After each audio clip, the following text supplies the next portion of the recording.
자, 오늘도 좋은 날입니다.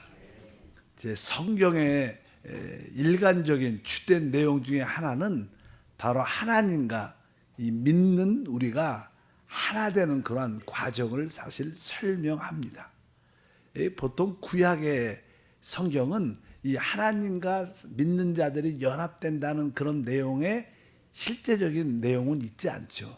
다만 성령께서 우리 사람들의 위에 임하여 능력으로 쓰임받았다는 그런 말씀은 기록되어 있지만, 그래서 구약은 하나의 그림자고 예표입니다. 하나님과 믿는 자들이 하나 되는 그 역사를 시작하신 것은 사실 신약이죠, 신약. 그래서 이 말씀이신 하나님의 아들 그리스도가 이 땅에 육신을 입고 이 땅에 오신 겁니다. 그래서 하나님이 사람 안에 오시게 되고, 주님의 죽으심과 부활을 통하여 이제 우리 사람도 믿는 이들도 하나님 안에 거할 수 있게 돼서 이 하나님과 우리 믿는 사람들이 하나 되는 그러한 과정을 설명합니다. 사복음서는 하나님이 우리 사람으로 오셨다는 이야기죠. 그리고 뭐 사도행전부터 계시록까지는 이제 사람과 하나님이 어떻게 연합되는 그러한 과정을 설명을 합니다. 그래서 이제 그 하나님과 사람의 연합, 뭐 하나님의 완성은 사실 성령이니까 바로 하나님의 그 성령과 우리의 거듭난 영에 대한 이해와 믿음이 있어야 진짜 하나님의 축복과 은혜와 능력을 체험할 수 있습니다. 그래서 여러분들이 성령에 대한 깊은 이해, 또 우리 거듭난 영에 대한 올바른 믿음을 갖고 있을 때 큰 축복이 함께할 줄 믿습니다. 그래서 하나님과 믿는 사람들이 하나 되는 시대적인 체험의 첫 번째가 이 거듭남이다. 그래서 성경은 거듭남에 대한 말씀을 많이 하죠. 그래서 우리가 요한복음에 대한 그런 말씀들이 그냥 기록이 되어 있습니다. 뭐 니고데모와 함께 어떤 대화 가운데 주님이 그들에게 말씀을 하십니다. 요한복음 3장 5절과 6절 말씀을 보면 예수께서 대답하시되 진실로 진실로 내게 이르노니 사람과 물과 성령으로 나지 아니하면 하나님 나라에 들어갈 수 없느니라. 육으로 난 것은 육이요 영으로 난 것은 영이다. 그래서 여기 보면 바로 물과 성령으로 나지 아니하면, 거듭나지 아니하면 하나님 나라에 들어갈 수 없다. 그러면서 이제 거듭남에 대한 말씀을 합니다. 바로 이제 하나님의 그 성령은 믿는 자들에게 바로 하나님의 생명을 소유할 수 있도록 우리의 죽은 영을 거듭나게 하는 겁니다. 이 거듭남이라는 것은 다른 의미로서 바로 하나님의 생명으로 진짜 우리가 태어나는 겁니다. 우리가 부모님께 태어날 때 부모님의 이 생명을 얻은 것처럼 바로 하나님께 난다는 것은 바로 하나님의 영원한 생명을 소유하는 축복을 말합니다. 그래서 이 신앙에서 말씀을 합니다. 항상 우리가 하나님의 생명으로 난다는 뜻은 하나님의 자녀가 된다는 뜻이죠. 자녀. 부모의 자녀가 되는 것처럼. 그래서 이제 요한복음 1장 12절과 13절에 보니까 영접하는 자, 곧 그 이름을 믿는 자들에게는 하나님의 자녀가 되는 권세를 주셨으니 이는 혈통으로나 육적으로나 사람의 뜻으로 나지 않은 오직 하나님께로 난 자들이다. 하나님께로 난 자들. 바로 우리 모두는 하나님께 난 자, 하나님의 생명을 얻은 자가 됐습니다. 그래서 하나님의 생명은 영원하시죠. 영원하기 때문에 바로 우리는 영원한 생명을 실제로 소유한 줄 믿습니다. 그래서 요한복음 3장 16절에 늘 말하는 것처럼 하나님이 세상을 이처럼 사랑하사 독생자를 주셨으니 이는 그를 믿는 자마다 멸망하지 않고 바로 영생을 얻게 하려 함이라. 보통 사람들은 예수 믿고 천국 간다는 생각을 많이 갖지만 사실 주 예수를 믿는 그 순간 우리 영생을 실제로 어떻게 소유한 겁니다. 바로 하나님으로부터 하나님의 생명을 얻게 된 줄 믿습니다. 이제 우리가 이 거듭남의 참된 실제는 무엇인가? 이제 우리가 첫 번째 부모님께 받은 그 사람의 생명으로 이제 살지 말고 이제 새 생명, 하나님이 주신 하나님의 생명을 따라 살아라. 이것이 신앙생활의 사실 실제죠, 실제. 그래서 이제 내 생명을 따라, 타고난 내 생명을 따라 살지 말고 이제 하나님이 주신 거듭남으로 받은 그 하나님의 생명을 따라 살아야 된다. 이것이 우리 신앙생활의 관건인데 바로 그 하나님의 생명이 우리 거듭난 영 안에 들어있기 때문에 바로 항상 영으로 돌이키고, 그래서 이 복음서의 핵심은 그래서 항상 자기를 부인하라는 거예요. 자기라는 것은 우리가 우리의 생명이죠. 타고난 우리의 생명을 부인하고 어떻게 보면 이제 하나님의 생명을 따라 살아라. 그래서 이 복음서의 핵심적인 내용들은 마태복음 16장 24절에 주님이 말씀하죠. 이에 예수께서 제자들에게 이르시되 누구든지 나를 따라오려거든 자기를 부인하고 자기 십자가를 지고 나를 따를 것이니라. 그러니까 이 복음서의 핵심은 바로 나의 생명을 부인하는 겁니다. 나의 생명을 부인하기 위해서 십자가를 받아들이라는 거예요. 그럴 때 우리는 실제로 성령을 따라, 우리 영을 따라 살 수 있다. 그래서 이게 거듭남이라는 의미는 바로 다른 의미로서 나의 생명을 부인하고 내 안에 새로 태어난, 새로 거듭난 하나님이 주신 그 생명을 따라 사는 게 신앙생활, 이것이 하나님과 우리 믿는 사람들의 연합의 첫 번째 시작이라는 거예요. 이것이 돼야 모든 시작의 과정을 겪게 되는 줄 믿습니다. 그래서 신앙생활에서 이 거듭남을 확인하는 것이 우리에게 참 중요한 것을 여러분들이 기억하기를 바랍니다. 보통 이제는 사람들이 이 종교적인 의식이 많죠. 그래서 그냥 종교라는 것은 자기의 어떤 행위를 개선시키는 겁니다. 내가 아주 성질이 급한데 조금 천천히, 내가 온유하지 못한데 좀 더 부드럽게 모든 사람과의 관계를, 내가 세상에서는 하나님의 생명을 갖지 않으니까 행위를 개선시키고 아주 좋은 사람을 만들어내는 것이 어떤 종교의 모습입니다. 그런데 참된 신앙은 뭐예요? 우리 행위를 개선시키는 게 아니에요. 바로 우리 옛사람, 나의 생명을 끝내는 겁니다. 그래서 그리스도와 함께 내가 십자가에 못 박혀 죽었다. 바로 아무리 우리가 개선해도 그것은 사람일 뿐입니다. 사람일 뿐. 좋은 사람, 좀 나쁜 사람 차일 뿐이고, 도덕적인 사람, 타락한 사람, 배운 사람, 배우지 않은 사람, 그런 차이지. 다 하나님 볼 때는 육으로 난 것은 다 육이다.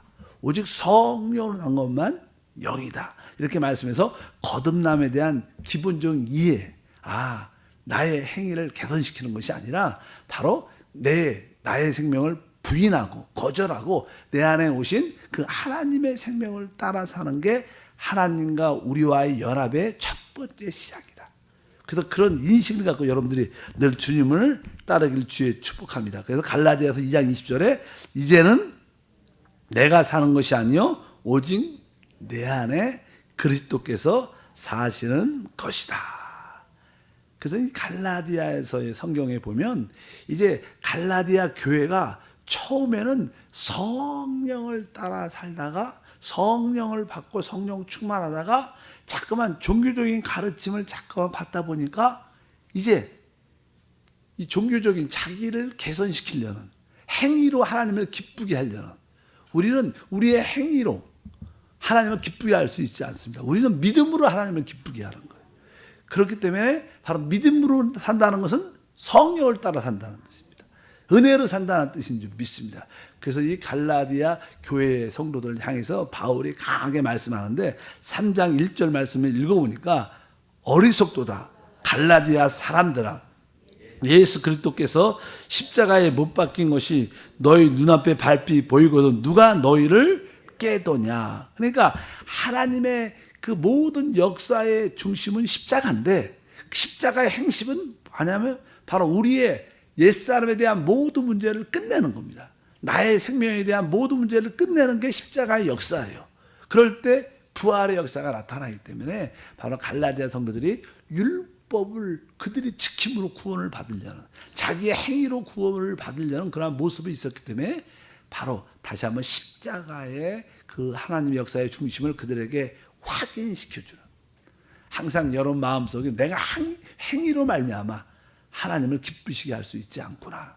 오직 믿음으로. 그것을 늘 기억하고 모든 봉사도 믿음으로. 여러분의 전도도 뭐요? 믿음으로. 하나님께 드리는 모든 예물도 뭐로요? 믿음으로. 내가 하나님께 많이 드렸으니까 하나님 날 축복할 거야. 그건 뭐예요? 행위죠, 행위.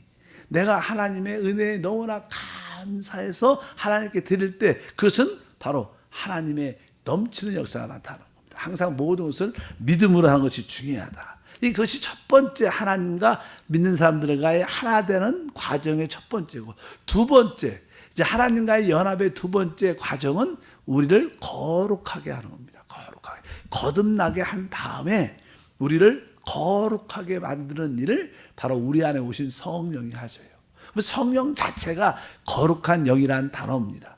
성령은 우리 안에서 무엇을 하시냐? 우리를 거룩해 한다. 그래서 성경에 그냥 거룩이란 그런 단어가 많이 나와요. 우리 로마서 6장 19절에 보니까 너희 육신이 연약함으로 내가 사람의 예대로 말하노니 전에 너희가 너희 지체를 부정과 불법에 내주어 불법에 이른 것 같이 이제는 너희 지체를 의에게 종으로 내주어 거룩함에 이르라. 거룩함에 이르라. 거룩이란 단어가 여기 한번 기록되어 있고, 또 하나를 읽어보면 22절, 6장 22절 보니까 그러나 이제 너희가 죄로부터 해방되고 하나님께 종이 되어 거룩함에 이르는 열매를 맺었으니 그 마지막은 영생이다. 여기 보니까 거룩함에 이르는 열매. 이 거룩이란 단어, 거룩. 원래 거룩이란 단어는 사실 이게 성별됐다, 구별됐다는 단어가 전제로 포함되어 있습니다. 우리가 그냥 거룩함을 가지려면, 거룩이라는 것은 사실 하나님은 거룩하시죠. 그러니까 하나님의 속성 자체가 거룩합니다. 그렇기 때문에 그분은 세상적이지 않고 통속적이지 않아요. 그분은 구별된 분입니다. 세상과 구별된 분이에요. 그러니까 우리가 거룩함에 이르려면 하나님께 속하지 않는, 하나님에 속하지 않는 것들이 벗어버리는 겁니다. 우리는 워낙 세상적이고 육신적이고 세속적이죠.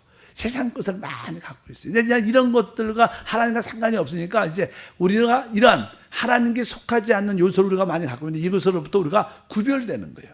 우리가 예수를 믿으면 이제 옛날은 세상 친구도 많고 세상의 즐거움도 많았는데 점점 우리가 그런 세상 즐거움과 세상의 쾌락과 세상의 일 모습에서 점점 구별되죠. 그러고 우리가 멀어집니다. 이게 뭐 여러분들에게 구별된다는 거예요. 이제 하나님께 다가오게 되면서 우리는 이 거룩함에 이르는 역사를 갖게 될 줄 믿습니다. 어차피 여러분들이 구별돼야 돼요. 하나님께 속하지 않는 것부터 우리가 구별될 때 이제 하나님의 역사가 우리 안에 나타나기 시작해요. 그래서 우리의 생각도 바뀌고 우리의 감정도 바뀌고 바로 우리의 모든 의지조차도 우리 안에서 계속 성령은 하나님과 우리와 하나 되는 작업을 계속 하시는 거예요. 우리가 종종 이렇게 어떠한 씨앗을 땅에 심으면요, 그것이 결과적으로 어떤 꽃을 피고 열매를 맺기까지 결국 그 씨앗의 핵심이 뭐예요? 결국 이 꽃을 피고 열매를 맺을 때 그것이 또한 완성입니다.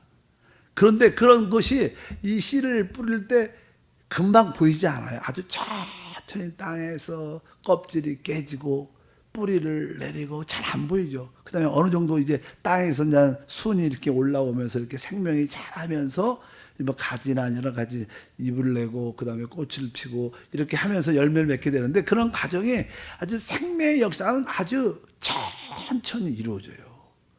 그러니까 우리가 아이도 어머니 뱃속에서 뭐 9개월 있고 출산해서 아이가 자랄 때까지 또 말을 할 때까지 뭐 시간이 오래 사람이 오래 걸리잖아요. 그런 것처럼 하나님의 고등 생물일수록 훨씬 더 성장이 오래 걸려요.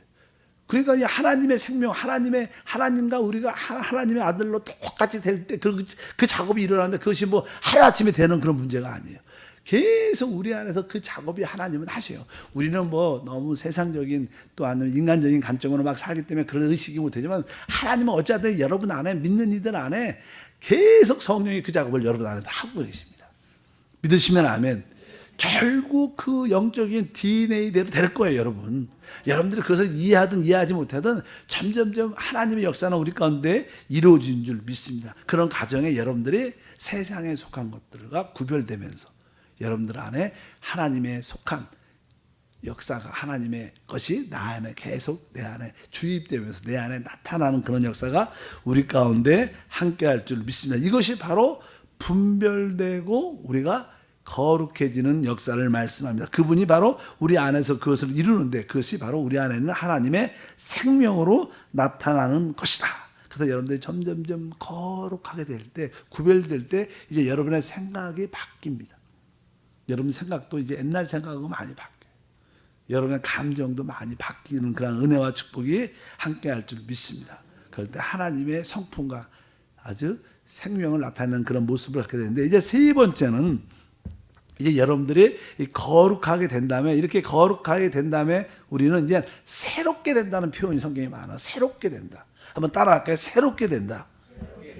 새롭게 된다는 표현을 이렇게 디도서 3장 5절에 보면 우리를 구원하시되 우리가 행한 바 의로운 행위로 말미암지 아니하고 오직 그의 구ün하심을 따라 중생의 시승과 성령의 새롭게 하심으로 하셨나니. 성령의 새롭게 하심. 우리가 이제 거룩하게 되면서 우리는 점점점 어떻게 돼요? 새롭게 된다는 거예요. 또 새롭게 단어를 하나 찾아보면 뭐 로마서 12장 2절에 너희는 이 세대를 본받지 말고 오직 마음을 새롭게 함으로. 여기 새롭게. 원래 이제 우리는 예창조에 첫 번째 창조에 속했기 때문에 이 첫 번째 창조에 속한 사람들은 다 이렇게 시간이 지나면 어떻게 돼요? 낡아지고 새하여지죠. 우리는 항상 이렇게 과거의 옛사람으로 살면 우리는 항상 이렇게 낡아지는 모습이 항상 우리 안에 있고 점점점 이 새해지는 그런 모습이 있습니다. 그래서 우리는 하나님 안에는 이렇게 낡아지고 점점점 이게 사라지는, 새하여지는, 약해지는 그런 요소가 하나님에게는 없어요. 근데 우리는 그런 요소가 있죠. 근데 우리 안에 성령이 우리를 날마다 어떻게 해요? 이제 그런 낡아지는 게 아니라 새롭게 하는 역사로 우리를 계속 바뀌어요. 믿으시면 아멘. 그리고 여러분이 점점점 이렇게 영원해지죠. 사라지는 게 아니라 점점점 뚜렷해져. 우리가 나이가 들어도요, 우리 권사님도 믿음이 좋으신 분들, 나이가 많은 사람들은 우리는 시간이 갈수록 점점점 영원한 시대에서 분명해져요. 우리는 왜? 새로움이 계속 있는 거예요.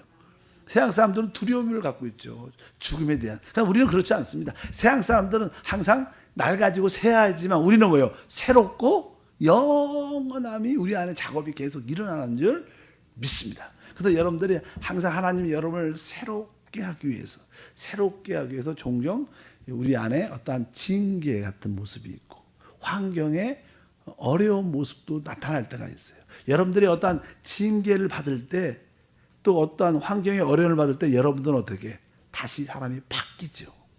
아, 이게 아니다. 그러면서 우리는 점점점 하나님 앞에서 새롭게 되는 영원함을 갖는 요소들이 점점점 많아지면서 여러분들이 주 앞에 새로워지는 역사가 함께 할 줄 믿습니다. 그래서 그냥 성경에 보면 바울도 이렇게 고백하죠. 우리한테 고린도 후서 4장 16절 읽어보니까 그러므로 우리가 낙심하지 아니하노니 우리의 겉사람은 낡아지나 우리의 속사람은 날로 새로워지다. 그러니까 우리가 낙심하지 않는다. 낙심하지 않는다는 뭐예요? 우리 삶 가운데 낙심할 게 많다는 거예요.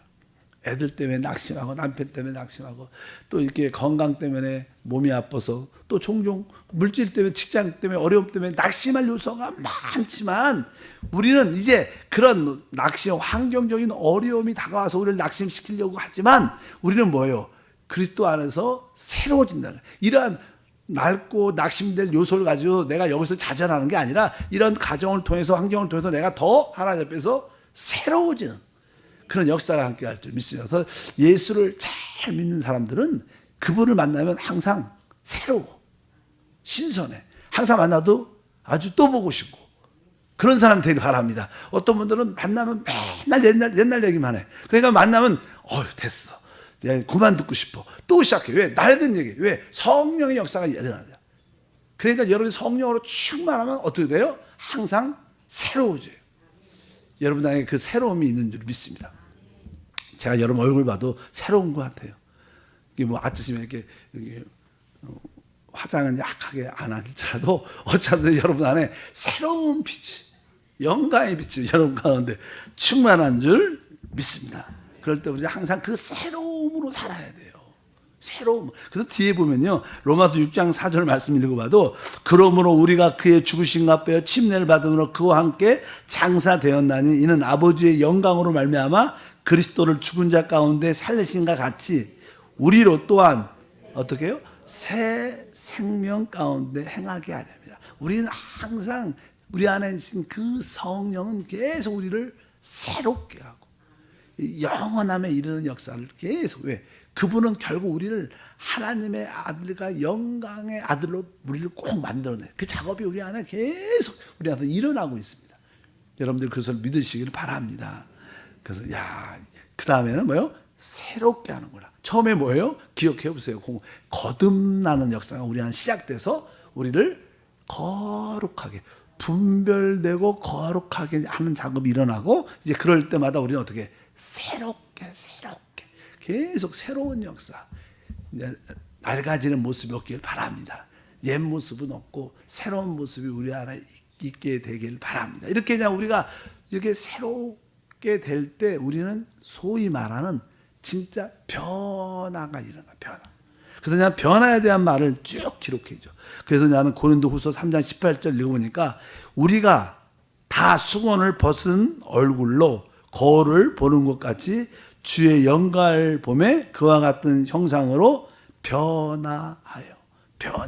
변화라는 단어가 있어요. 이제 우리가 사람이 조금 생각이 새로워지고 아주 신선해질 때 우리는 점점점 이렇게 우리 온 존재가 새롭게 변화된 역사를 갖게 돼요. 그래서 우리는 시간이 지나면, 참된 신앙을 가진 사람, 내적인 생명을 체험하는 사람들은 시간이 지나면 점점점 변화돼요. 그래서 우리 교회 성도들도 보면 점점점 변화돼요. 옛날엔 말도 많고 할 말도 많고 따질 것도 많았는데 점점점 그런 것도 나도 모르는 사이에 어떻게 됐어요? 그런 모습이 사라져요, 사실. 왜? 여러분들은 어떻게 된 거예요? 변화가 되는 거예요. 옛날엔 10마디 했는데 요즘에는 몇 마디 돼요?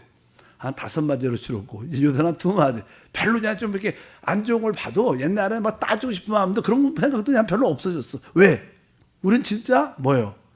변화가 되는 거예요. 우리는 하나님의 역사, 바로 여기 보니까 변화가 된다. 로마서 12장 2절도 다시 한번 읽어보면, 너희는 이 세대를 본받지 말고 마음을 새롭게 함으로 어떻게 돼요? 변화를 받아. 그러니까 아까 우리가 새롭게 된다는 뜻은 바로 우리의 생각이 바뀌는 거죠. 생각이 바뀔 때, 여기도 사실 이게 마음을 새롭게 하면, 여기 마음이라는 단어가 원래 생각이라는 단어입니다. 뭐 사람의 주된 부분이 생각이에요. 우리 일반적으로 우리는 생각이 자기를 대표하죠, 대부분. 그렇기 때문에 이 생각이 새롭게 될 때 그 사람은 변화가 되는 거예요. 그래서 여기 보니까 생각을 새롭게 함으로 변화를 받아. 여기 마음을 새롭게 함으로 여러분들이 이렇게 새롭게 되는, 그 결과 변화가 되는 그 모습을 여러분들이 모두가 갖게 될 줄 믿습니다. 사람은요, 이렇게 변화가 돼야 하나님의 아들의 모습이 딱 나타나요. 변화돼야 하나님의 아들의 모습을 갖게 되죠. 그래서 그냥 우리 빌립보서 3장 21절도 그냥 변화만 단어가 나, 변화. 그는 만물을 자기에게 복종하게 하실 수 있는 자의 역사로 우리 낮은 몸을 자기의 영광의 몸의 형체와 같이 어떻게 해요? 변하게 하실 것이다. 그러니까 우리가 이렇게 변화될 때 결국 우리는 하나님의 아들의 형상을 갖게 된다는 거예요. 뭐 성경의 핵심적인 요소예요. 우리가 하나님의 아들의 형상을 본받는 거예요. 그 아들과 똑같이 되는 거예요. 우리가 어떤 뭐 붕어빵을 만들 때 붕어빵 이렇게 찍는 기계라는 것은 이렇게 원형판이 있어요. 거기다가 이게 넣어야지 똑같이 이렇게 나오는 것처럼 예수님이 우리의 영적인 원형판이에요. 하나님은 그런 똑같은 이 겉모양뿐만 아니라 속도 똑같은 모습으로 찍어내는 거예요. 나중에 우리 하나님은 그런 영광스러운 많은 아들을 많이 갖게 되는 거예요. 우리 부모님들은 뭐 그렇지 않지만 힘들어서 안 키우지만 자녀가 이렇게 많을수록, 또 잘 키울수록 자녀가 많으면 거기에 오는 기쁨과 만족이 있습니다.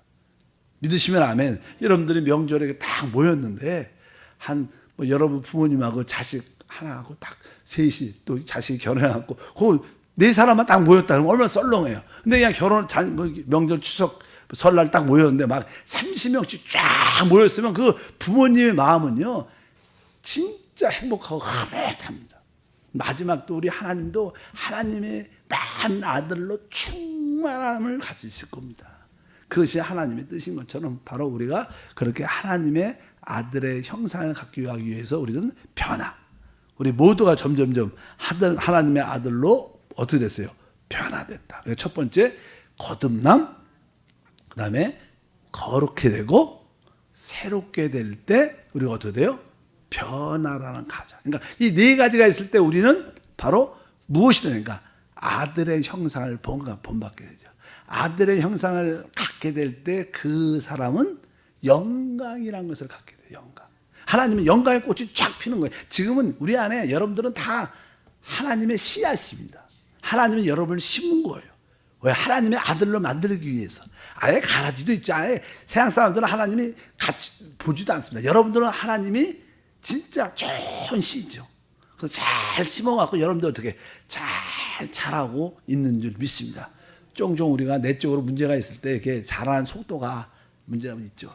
또 어디 햇빛이 잘 안 들어오는데 가시떨기 밭에 있을 수도 있고 또 이렇게 자기 연민 때문에 이게 자기 내적으로 많은 이렇게 재와 연민들이 있어서 잘 못 자라는 사람도 있지만 그래서 여러분들은 좋은 씨가 되면 어떻게 바로 100배, 60배, 30배 역사가 나타난다. 이런 작업이 여러분 안에 계속 보이지 않지만 일어나고 있다. 이런 믿음을 갖고 어떤 환경과 모든 어려움에도 굴하지 않고 달려가기를 바랍니다. 하나님 감사합니다. 다시 한번 하나님과 또 믿는 사람들이 연합되는 하나 되는 그런 가정이 우리 가운데 있습니다. 이것을 믿게 하시고 알게 하시고 생명으로 성령의 역사하시는 하나님을 내적으로 체험하고 누리게 도와 주시옵소서. 주 예수 이름으로 기도함나이다.